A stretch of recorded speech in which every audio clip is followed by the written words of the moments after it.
حکومت سے کوئی اور کام تھوڑی ہے، تمہیں مطلب حکومت سے کوئی اور کام تھوڑی ہے۔ ناظرین کرام، السلام علیکم ورحمۃ اللہ وبرکاتہ۔ 15 نومبر کو ہمارے درمیان سے ایک لولاکی آواز ماند پڑ گئی، ایک شیر کی دہاڑ، ہاتھی کی چنگاڑ ختم ہو گئی۔ اس سے میری مراد کانگریس کے وہ قدآور لیڈر، کانگریس کے وہ نیتا جس کا نام احمد پٹیل صاحب ہے، آج سے 15-16 دن قبل یعنی 15 نومبر کو ہمارے درمیان سے وہ رخصت ہو گئے۔ اللہ رب العزت ان کی بال بال مغفرت فرمائے۔ انہیں کا ایک واقعہ میں آپ کو سنانا چاہتا ہوں جو ایک کسی دوسرے شخص سے منقول ہے۔ وہ شخص واقعہ بیان کرتے ہوئے کہتے ہیں کہ 1993 میں ریڈ کراس روڈ پر واقع نئی دہلی کی جامع مسجد میں نماز جمعہ کی تیاریاں چل رہی تھی کہ اتفاق سے وضو کا پانی ختم ہو گیا۔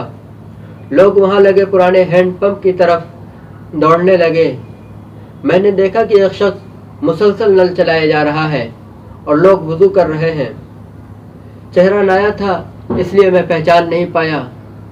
کافی لوگ وضو کر چکے تو میں اس شخص کے قریب گیا اور کہا کہ لائیے میں اب چلا دیتا ہوں، لیکن وہ نہیں مانے اور لوگوں کو وضو کراتے رہے۔ بعد کو ہمیں معلوم چلا کہ یہ احمد پٹیل ہیں اور کانگریس کے ٹکٹ پر پہلی بار ایوان بالا یعنی ایوان اسمبلی میں گجرات سے منتخب ہو کر آئے ہیں۔ ناظرین، یہ ایک چھوٹا سا واقعہ ہم تمام کے لیے عبرت ہے۔ جو تھوڑے پیسے پر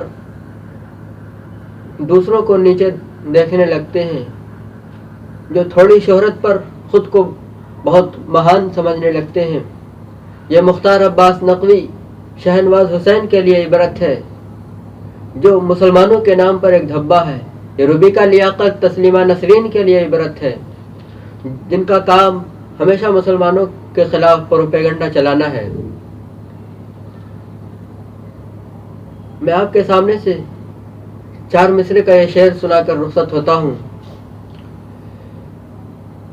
گلشن کو گلزار کریں گے ہم، گلشن کو گلزار کریں گے ہم، ہر پھول خوشبودار کریں گے ہم۔